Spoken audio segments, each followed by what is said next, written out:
medo que ele sentia agora era infantil, nebuloso, sem ponto de referência.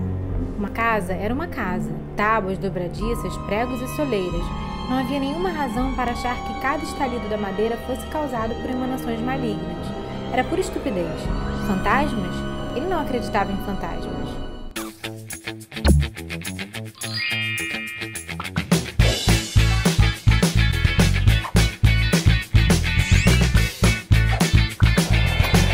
Oi gente, tudo bem com vocês? Meu nome é Júlia e vocês estão na Felicidade Clandestina. Hoje eu vou trazer para vocês a resenha do livro Salem, do Stephen King. Como vocês devem saber pelos últimos vídeos aí do canal de leituras e tudo mais, eu tava super fissurada para ler esse livro. Quando ele chegou aqui em casa, eu já peguei ele para ler logo. Essa é a primeira resenha do King aqui no canal, né? Porque é o primeiro livro que eu acho que eu leio dele e eu resolvo fazer resenha aqui para vocês. Esse foi o segundo livro do Stephen King publicado. Ele foi publicado em 75 e aqui no Brasil ele foi lançado como A Hora do Vampiro. Inclusive, não sei se vocês conseguem ler daí, mas tá dizendo que foi publicado anteriormente como A Hora do Vampiro. Então, assim, já dá um pequeno spoiler pra vocês, mas eu acho que isso não é spoiler, não haveria forma de falar sobre esse livro sem adiantar que ele é um livro sobre vampiros, e acho difícil também que vocês não saibam disso. Uma curiosidade que eu não sei se vocês sabem é que na década de 80, Stephen King deu umas entrevistas, e nessas entrevistas ele falou que Salem era um dos livros preferidos dele, que ele já tinha escrito.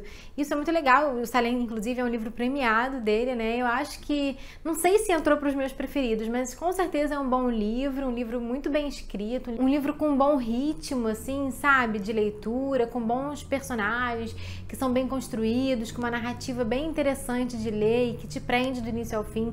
Ele não é muito prolixo nesse livro, ele tem descrições, mas não são descrições exaustivas, assim, tanto dos personagens como de paisagens e, enfim, de outras coisas. Então, eu achei bem interessante a forma como ele escreveu esse livro. Nesse livro aqui a gente vê a cidade como protagonista, né, e principalmente uma parte da cidade, que é uma casa, né, a Casa Marsden. Eu acho interessante porque o King faz um pouco isso, né, de botar algo como protagonista que não são necessariamente as pessoas. Isso eu gosto muito, eu acho isso muito interessante. A gente vê isso no Iluminado também, né. E eu vejo um pouco, inclusive eu queria dizer pra vocês, a gente vê super umas referências aqui de Assombração na Casa da Colina, que inclusive tem resenha aqui no canal. Se você não assistiu ainda, vai assistir, eu vou deixar aqui nos cards pra vocês conferirem lá. Inclusive, uma das epígrafes desse livro é justamente o início de Assombração na Casa da Colina, que eu li pra vocês também no meu vídeo. Em outros momentos do livro ele cita esse livro, então a gente vê assim a clara referência dele a Shirley Jackson, né, e principalmente esse livro. E aqui ele trata de uma casa que seria uma casa mal assombrada, né? Então, com certeza tem aí essa referência muito forte. Falando em referências fortes que tem nesse livro, uma outra que a gente consegue visualizar muito claramente é a de Drácula, do Bram Stoker. E esse é um vídeo que também tem aqui no canal, eu vou deixar aqui o comentando Drácula nos cards pra vocês. A gente vê muito a estrutura desse romance como uma estrutura do Drácula, algumas coisas, alguns acontecimentos, algumas coisas que acontecem aí na história, um jeito como ele agrupa os personagens, como ele faz essas caçadas aí a esse monstro, né, a esse vampiro e tudo mais. Os personagens são muito parecidos, a dinâmica do livro é muito semelhante aí a Drácula, então se você já leu, você com certeza vai pescar essas referências, inclusive dos personagens, assim, os papéis que os personagens exercem na história, né, então é muito legal, assim. Eu acho que foi deve ter sido uma coisa meio apaixonada que ele fez, talvez por isso ele goste de um tributo aí, talvez a autores que ele goste, que ele admire. Então, assim, eu acho que talvez por isso seja um livro que ele gosta muito. Falando um pouquinho, então, da história, a gente vai ver essa Casa Marsden, né? Essa é uma casa que ela, inclusive, está no topo de uma colina, de uma montanha aí, de um monte, não sabemos, mas com certeza é outra inspiração aí que ele teve na Shirley Jackson, mas chega de falar de inspirações. A história, então, se passa nessa cidadezinha que se chama Jerusalém Slot, e eles chamam de Salem, né? Como em muitos outros romances do Stephen King também, ela é uma cidadezinha no Maine, e uma cidadezinha onde se passam coisas sobrenaturais e tudo. Esse, na verdade, é o típico livro que começa pelo fim, né? A gente vê ali dois personagens, um homem e um garoto, que tem toda uma aura de mistério ali sobre o que se trata e tal, as coisas. E aí eles estão falando sobre voltar ou não para essa cidade, estão um pouco aterrorizados, vendo notícias nos jornais, acompanhando algumas coisas.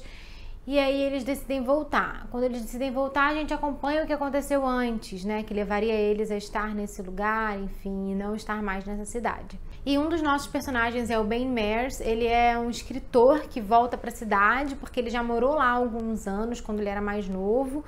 E ele, inclusive, tem um histórico aí com essa casa Marston, que eu falei pra vocês, né? Ele foi desafiado, quando ele era pequeno, por um grupo de garotos a entrar nessa casa, que era dita como mal-assombrada, porque tinha tido uns moradores antigos ali suspeitos, que morreram de uma forma terrível, assim. Um deles se enforcou, matou a esposa e se enforcou. O Ben, quando entra lá, ele tem toda uma experiência de casa mal-assombrada mesmo, ele vê coisas e tal. Não vou falar muito em detalhes aqui pra vocês, pra não estragar, mas enfim, ele tem toda uma experiência, sai correndo, enfim, ele leva isso, esse trauma, né, dessa experiência que ele teve pra vida dele, até que ele decide voltar a essa cidade e de repente escrever uma história sobre essa cidade, sobre essa casa e tal. Só que ele estando nessa cidade, coisas estranhas começam a acontecer. E aí existe um grupo que acaba se juntando, que é um grupo em que tem esse Ben, que é o escritor, né, um médico, um professor de literatura, de português, enfim, uma garçonete e um menino, uma criança. Além de tudo, tem um padre também. Um grupo totalmente excêntrico, né, que se forma, mas é muito interessante de acompanhar eles, de ver como tudo isso se dá e como vai se encaminhar essa história com esses personagens. Apesar da gente ter esse spoiler inicial, né, aqui na capa do livro, de falar que o nome anterior do livro era A Hora do Vampiro, a gente só fica sabendo que esse é um livro de vampiros, né? Que a história demora, ela segura um suspense grande, inclusive o Drácula é um desses, mas que também não teria muito como dizer que não é um livro de vampiros, o Drácula, né? Mas é mais ou menos como o Drácula, ele só te entrega que é um livro de vampiros mais pro meio, pro final, assim, e tal.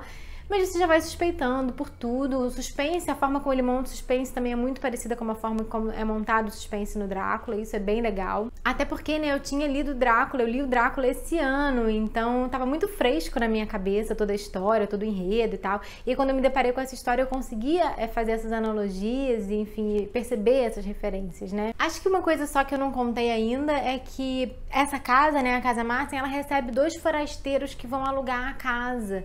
E aí tem todo um mistério acerca desses homens e tal que alugam essa casa. Eles abrem um antiquário também, então a cidade toda, como é uma cidade muito pequenininha, né, todo mundo fica logo eriçado, querendo saber quem são e tudo mais. Então tem todo um mistério em volta desses personagens, que a gente obviamente vai descobrir aqui no livro. A história é mais ou menos assim, então ela se desenrola em torno de todos esses personagens, fazendo conexões entre os personagens, e é muito legal ver como o Stephen King estabelece essas conexões e como ele arruma tudo na história. Fica muito legal, a história é super bem construída, os personagens são muito bem pensados e bem agrupados ali, sabe? Quando a gente começa a ler, a gente vê que são muitos personagens, isso assusta, eu acho, um pouco, de você não saber diferenciá-los, né? Muitos nomes e tal para guardar, mas ao longo do livro isso passa, a gente consegue se afeiçoar a todos eles e consegue diferenciá-los bem.